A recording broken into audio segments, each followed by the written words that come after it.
दीपक कुमार यादव जी, छत्तीसगढ़ से। श्री राधा वल्लभ श्री राम। महाराज जी, आपके चरणों में मेरा प्रणाम। महाराज श्री, मेरा प्रश्न यह है कि कुछ माता पिता अपने बच्चों को सरकारी नौकरियों के लिए प्रेरित करते हैं और उन्हीं में से कुछ बच्चे बड़े होकर माता पिता को घर से ही बेघर कर देते हैं। महाराज जी, कृपया मार्गदर्शन करें, कैसे? माता पिता मोह से ग्रस्त पदवी है, ज्ञान से युक्त तो नहीं ना। तो ज्ञान से युक्त होने पर माता पिता भगवत मार्ग की शिक्षा देंगे, और अगर मोह से युक्त है तो मात पिता बालक कहीं बुलावें, उदर भरे सोई जतन सिखावें। वो तो वही मार्ग सिखाएंगे जिससे आपका पेट भरे, आप इंद्रियों का भोग अच्छी तरह भोग सके। तो उसके लिए रुपया चाहिए, रुपया के लिए कार्य प्रणाली का ज्ञान होना चाहिए। किसानी है, व्यापार है, नौकरी है, तो उनका उपदेश उनकी जगह सीमित है। पर बालक का कर्तव्य जो माता पिता का अपमान अवहेलना कर देना, ये नहीं। वो अपने कहीं ना कहीं कर्तव्य में है, क्योंकि मोह ग्रसित पद है उनका।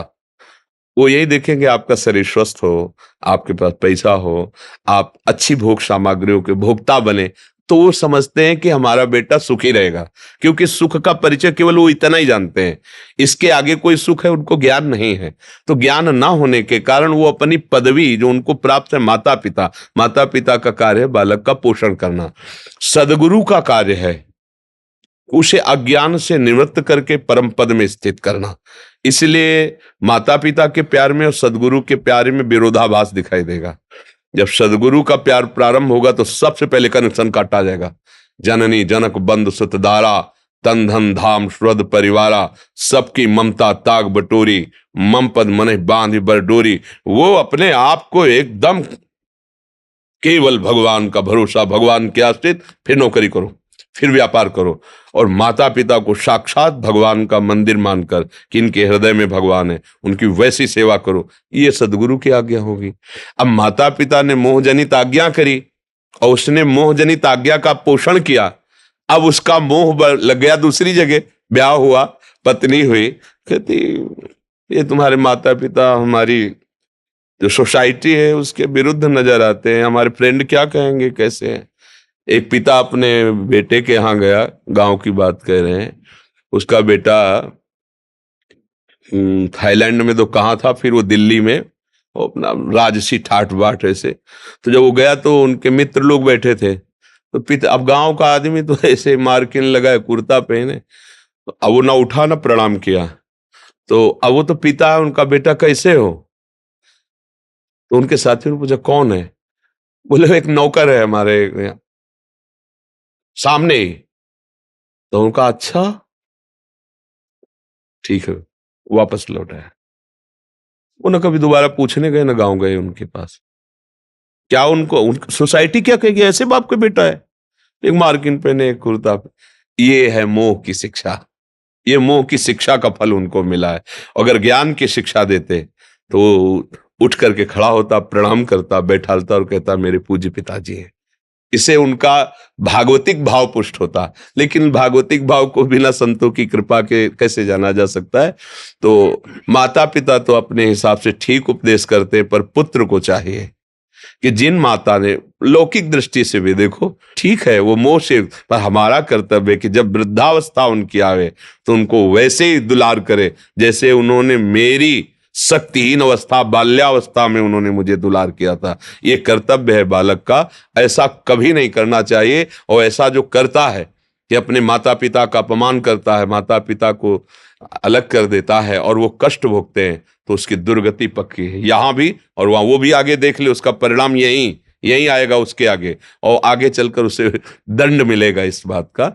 इसलिए आपको चाहिए कि आप अपने कर्तव्य का पालन करें, माता पिता में भगवत बुद्धि करके उनकी आज्ञा से, उनकी सेवा के लिए, चाहे वो गृह कार्य, किसानी हो, व्यापार हो, नौकरी हो, कुछ भी हो, खूब धन कमाओ धर्म से, और परिवार की सेवा माता पिता के भगवत भाव से, और नाम जप करो, कल्याण हो जाएगा। इसी में परम कल्याण हो। कभी माता पिता का अपमान न करें।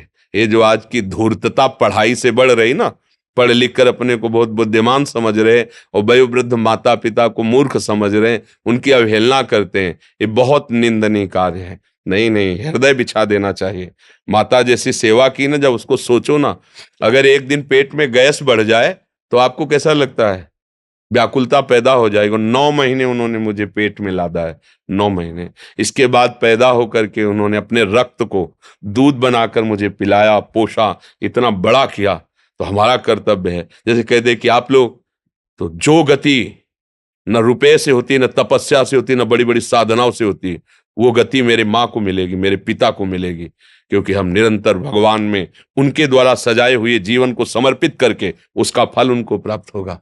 जो किसी भी तरह से नहीं प्राप्त हो सकता वो उनको प्राप्त होगा। कहते 21 पीढ़ियां तर जाती, फिर तो माता पिता ही हैं। तो इसलिए अगर माता पिता की सेवा कर ले गया तो भगवान की प्रसन्नता सहज में प्राप्त हो जाएगी। ये वयोवृद्ध माता पिता को ठुकरा देना, ये बिल्कुल नरकगामी होने का बहुत बड़ा पॉइंट है, बहुत बड़ा पॉइंट।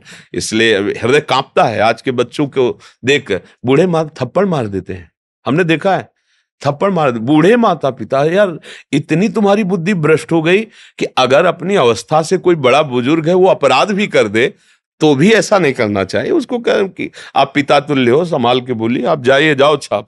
वयोवृद्ध, देखो हमने सभ्यता देखी है, जैसे बस में चढ़े और 2-4 ऐसे जो सात्विक वृत्ति वाले हैं बैठे हैं उसमें, और कोई वयोवृद्ध आया तो खड़े हो जाते हैं, बाबूजी आप बैठ जाइए, कोई परिचय नहीं, पर आप वृद्ध हैं, इतनी देर कैसे खड़े रहेंगे, आप बैठ जाइए, हम तो जवान, हम तो घंटों खड़े, कोई माई बहन है, आप बैठ जाइए। ये सब एक मनुष्य की सभ्यता है। जब हम दूसरों का सम्मान करना सीखेंगे तभी तो हमारी। फिर हमारे माता पिता, हमारा कर्तव्य है कि हमें, देखो माता पिता की सेवा से भगवान बहुत जल्दी प्रसन्न होते हैं। और इसका उदाहरण है महाराष्ट्र में, जो पुंडरीक जी थे वो अपनी माता पिता को भगवान मान के, तो भगवान आए दर्शन देने, और उस समय वो माता पिता को स्नान करा के वस्त्र धारण कराए थे, वयोवृद्ध माता। तो भगवान ने कहा पुंडरीक दर्शन कर लो। कौन हो? पीछे थे, बोले भगवान है। तो वो गरीब घर तो ईंट दे दे कि प्रभु इस पर आसन, मतलब खड़े हो जाइए, हम बाद में दर्शन करेंगे, पहले अपने माता पिता को कपड़े पहनाकर आसन पर। आज भी भगवान उसी ईंट पे खड़े हैं, जिनका वैसे नाम है विट्ठल, पर ईठल भगवान है, सेवा ईंट पे आज भी खड़े, ऐसे इंतजार कर रहे, कर लो। माता पिता की सेवा का फल भगवान स्वयं से आके दर्शन दिया करके। इसलिए धन्य है वो पुत्र जो माता पिता की आज्ञा में रहता है। और उनका कर्तव्य देखो, कोई भी माँ अपने बच्चे के पास जाएगी ना, पहला काम, तुमने शाम के ठीक से भोजन पाया था कि नहीं, अगर सुबह मिलेगी, पाया था कि नहीं, तुम्हें अच्छी नींद आई ना, अच्छा तो थकावट तो नहीं हुई आने में। वो केवल इस बात पर, वो केवल अपने बच्चे को सुखी देखना चाहती है, यही उसका सारे जीवन का फल है। और हमारा क्या कर्तव्य कि ऐसी माँ को, ऐसे पिता को अनाथालय में भेज दें, वृद्धा, जब उनको हमारी जरूरत है तो पर हो जाता है, क्योंकि नवीन जहां पत्नी मिली और उसका वो सब रिश्ता नाता, तो वो पुराने माता पिता का प्यार भूल जाता है, फिर वही अपराध बन जाता है, उसके जीवन में कभी शांति नहीं मिलती। समझ रहे हैं आप जी?